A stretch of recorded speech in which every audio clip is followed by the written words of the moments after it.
संजीव वकील राष्ट्रीय कदम न्यूज में आपका स्वागत है। आज हमारे साथ विशेष मेहमान है भाजपा के पूर्व प्रदेश कार्यकारिणी सदस्य समाज सेवी विनोद शर्मा जी। तो आइए हम विनोद शर्मा जी से कुछ बातचीत करेंगे, कुछ चर्चा करेंगे हिमाचल प्रदेश की राजनीति को लेकर, मौजूदा हालात को लेकर इनसे कुछ चर्चा करते हैं। जी नमस्कार शर्मा जी। नमस्कार। सर्वप्रथम मैं आपका यहाँ आने पर हार्दिक अभिनंदन करता हूँ, स्वागत करता हूँ कि आज आप हमारी देवभूमि हिमाचल में आए। मैं पुनः आपका बहुत बहुत स्वागत अभिनंदन करता हूँ। शर्मा जी, आप काफ़ी पुराने भाजपा के नेता हैं और प्रदेश स्तर के आप नेता रहे। आप प्रदेश की राजनीति के बारे में गहनता से आपका अध्ययन है। मौजूदा जो राजनीतिक हालात हैं, मौजूदा राजनीतिक परिस्थितियां हैं, चाहे वो सरकार आपकी नहीं है, कांग्रेस की है, हम उसके बारे में जानना चाहेंगे कि क्या हालात हैं यहाँ पर, सरकार की कार्यप्रणाली किस प्रकार है, क्या लोग एक आम जन संतुष्ट हैं, सरकार उनको सेटिस्फाई कर पा रही है जो मौजूदा सरकार है हमारी कांग्रेस की? वर्तमान में प्रदेश के श्रीमान सुखविंदर सिंह सुक्खू जी के नेतृत्व में कांग्रेस की सरकार है जो पिछले 2.5 वर्ष से प्रदेश के अंदर कार्यरत है। माननीय सुखविंदर सिंह सुक्खू जी पहली बार मुख्यमंत्री बने, इससे पहले कभी मंत्री भी नहीं रहे। परंतु आज जो प्रदेश की स्थिति है वो आर्थिक रूप से बहुत बदतर है।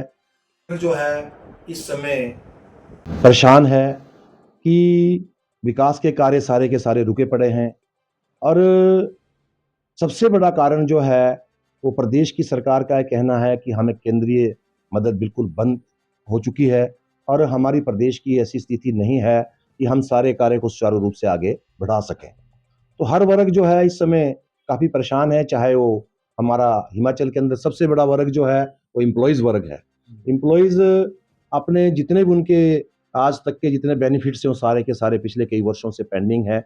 चाहे वो 2016 का उनका जो है जब स्केल हमारा चेंज हुआ था, तो आज तक एम्प्लॉयज़ का ये कहना है कि हमारा जो एरियर है आज तक भी हमें प्राप्त नहीं हुआ है।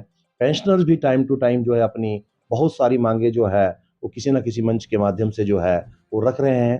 तो ऐसा प्रतीत हो रहा है कि आर्थिक तंगी के कारण जो है आज प्रदेश की स्थिति जो है वो अच्छी नहीं है और हर वर्ग जो है वो इस वजह से परेशान जरूर है। शर्मा जी, हम आपके विधानसभा क्षेत्र नाहन की यदि बात करें, नाहन के अंदर जो आम लोगों से हमने बातचीत की, जो भाजपा के कार्यकर्ता थे, उनका ये कहना है कि हमको ऐसा महसूस हो रहा है जैसे हम लावारिस हैं, क्योंकि जो यहाँ से भाजपा का प्रतिनिधित्व करते थे, काफ़ी बड़े लीडर हैं, प्रदेश स्तर के लीडर हैं बिंदल जी, वो शायद जनता के बीच में ज़्यादा यहाँ नहीं आ पाते हैं क्योंकि उन्हें हो सकता है प्रदेश स्तर के बहुत बड़े काम हैं। तो भाजपा की यहाँ मुझे ऐसा लगता है कि भाजपा अपनी पकड़ यहाँ नाहन में खोती जा रही है। आप भी भाजपा के नेता हैं, यहाँ से आप नुमाइंदगी करते हैं। आपका क्या कहना है नाहन विधानसभा क्षेत्र के लोगों के बारे में जो इस प्रकार की बात करते हैं, खुद को लाचार सा महसूस कर रहे हैं और नेता रहित महसूस कर रहे हैं? आपने अपने क्वेश्चन का आधा जवाब तो खुद ही दे दिया जो मुझे देना था कि आज वास्तव में भाजपा का जो कार्यकर्ता नाहन के अंदर है वो रियली अपने को लावारिस महसूस कर रहा है और इसी का ये बहुत बड़ा परिणाम है कि भाजपा ने 2022 में इस सीट को खोआ, क्योंकि कार्यकर्ताओं को इतना नजरअंदाज पिछली सरकार के अंदर नाहन के अंदर किया गया, जो प्रथम पहलू था। दूसरा सबसे बड़ा पहलू यह था कि हमारी पूर्व की सरकार के अंदर हमारे स्थानीय नेता ने एक जाति विशेष को बहुत बड़ा महत्व दिया, जिससे और वर्ग के अंदर बहुत बड़ी नाराजगी थी और उसका परिणाम यह निकला कि डॉक्टर राजीव बिंदल जी ने विकास के अंदर कोई कमी नाहन के अंदर नहीं रखी, परंतु सबके बावजूद भी डॉक्टर राजीव बिंदल जी को हार का मुंह देखना पड़ा। और इसका सबसे बड़ा कारण था कि जो भाजपा के सच्चे कार्यकर्ता, जिन्होंने पूरी जिंदगी भाजपा के लिए लगाई, जिन्होंने पूरी जिंदगी भाजपा के लिए अपना घर बार छोड़कर कार्य किया और जिनके दम पर राजीव बिंदल जी यहां स्थापित हुए, उन लोगों को इग्नोर करके कुछ चंद लोग जो बाहर से कांग्रेस से दूसरी पार्टियों से आए उनको आगे किया और पुराने कार्यकर्ताओं की नाराजगी पहला विषय। और दूसरा मैंने जो विषय कहा कि जाति विशेष को महत्व देना भी जो है वो बिंदल जी के लिए भारी पड़ा और आज भी स्थिति भाजपा की नाहन के अंदर कोई सुखद नहीं है, क्योंकि जो जिस परिस्थिति में बिंदल जी ने 2022 का चुनाव लड़ा और जिस वजह से वो चुनाव हारे, उन चीजों से आज भी बिंदर जी बाहर नहीं निकल पाए हैं, और इन चीजों से अगर बाहर नहीं निकल पाएंगे तो आने वाला समय भी उनके लिए बहुत संघर्षशील रहेगा, ऐसा मेरा मानना है। शर्मा जी, अगर हम यहाँ की बात करें, आपके विधानसभा क्षेत्र के अंतर्गत आने वाले गांव की अगर हम बात करें, शहरों की भी अगर बात करें, यहाँ पर एक पेयजल की समस्या बड़ी आम सी है, जो जो लोग हमें बताते हैं। पेयजल आपूर्ति अभी तक बहाल इतनी सुचारू नहीं हो पाई। और दूसरी, किसानों की भी यहाँ समस्या है। किसान यहाँ पर छोटे किसान हैं, उनको बहुत मुसीबतों का सामना करना पड़ता है। उनकी फसलों को जानवर से खतरे बने रहते हैं। सरकार के द्वारा कोई मदद नहीं मिल रही है उनको। तो इसके बारे में आपका क्या कहना है? क्या आपकी पार्टी ने, आप लोगों ने, आप यहाँ के स्थानीय नेता हैं, इस बात को संज्ञान में लिया? क्या ये बात आगे राजनीतिक मुद्दा बन सकती है चुनाव में? मैं आपकी बात से बिल्कुल सहमत हूँ। पहला विषय आपने पानी का रखा, कि वास्तव में नाहन के अंदर पानी की बहुत जटिल समस्या थी शहर की, जहाँ तक बात है। परंतु 2009 में हमारे पूर्व मुख्यमंत्री माननीय श्री प्रेम कुमार धूमल जी ने रेणुका जी से एक बहुत बड़ी स्कीम का शिलान्यास किया था। परंतु उस स्कीम को एग्जीक्यूट होते होते 2019-20 हो गए थे। परंतु अभी भी उस लाइन का जो इंफ्रास्ट्रक्चर है वो प्रॉपर ढंग से नहीं बन पाया है, जिस कारण पानी की जो जनरल सप्लाई है वो पीछे से आ रही है, परंतु जो शहर के अंदर जो इंफ्रास्ट्रक्चर है वो प्रॉपर नहीं है, जिसकी वजह से आज भी लोग पानी की समस्या से शहर के अंदर जूझ रहे हैं। जहां तक गांव की बात है, गांव के अंदर भी आज यही स्थिति है कि गांव के अंदर प्रॉपर इंफ्रास्ट्रक्चर और प्रॉपर सर्कुलेशन ऑफ वाटर जो है वो नहीं है, जिस वजह से अभी आज से 15-20 दिन पहले यदि बारिश ना होती तो आज हमारे क्षेत्र के अंदर, ग्रामीण क्षेत्र में विशेष रूप से, पानी के लिए त्राही त्राही होती। दूसरा, जो आपने जंगली जानवरों वाली बात कही, ये बहुत बड़ी समस्या हिमाचल के अंदर है कि बंदर और लंगूर दो ऐसी जातियां हैं जिन्होंने हमारे लोगों की जमीनों को उजाड़ डाल दिया है।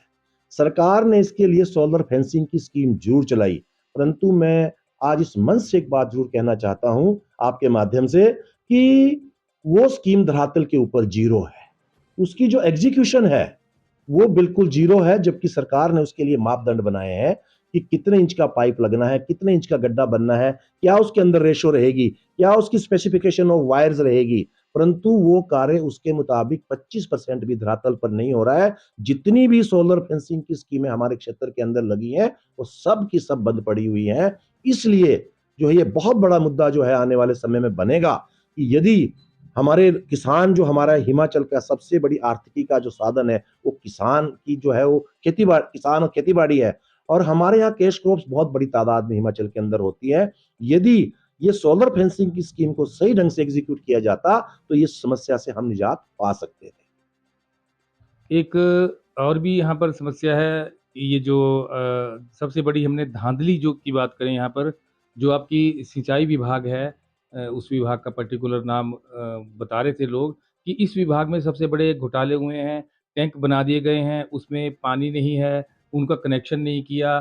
तो एक बहुत बड़ा घोटाला है जो सिंचाई विभाग के द्वारा किया गया। क्या आपके संज्ञान में ये बात है? क्या वाकई गलत हुआ यहाँ? हमारे यहाँ सिंचाई एवं जन स्वास्थ्य विभाग, जी। इस सिंचाई और पेयजल दोनों का विभाग इसी नाम से है, सिंचाई एवं जन स्वास्थ्य विभाग।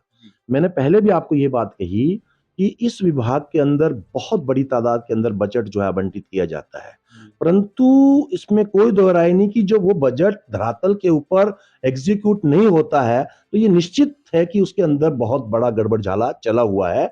हमारे पेयजल की जहां तक बात है, हमारा जो नाहन का साथ लगता है एरिया, जो हरियाणा की सीमा के साथ लगता है, इस क्षेत्र के अंदर पेयजल की पहले लोहे की पाइपें होती थी, हमारी जो जीआई पाइप्स।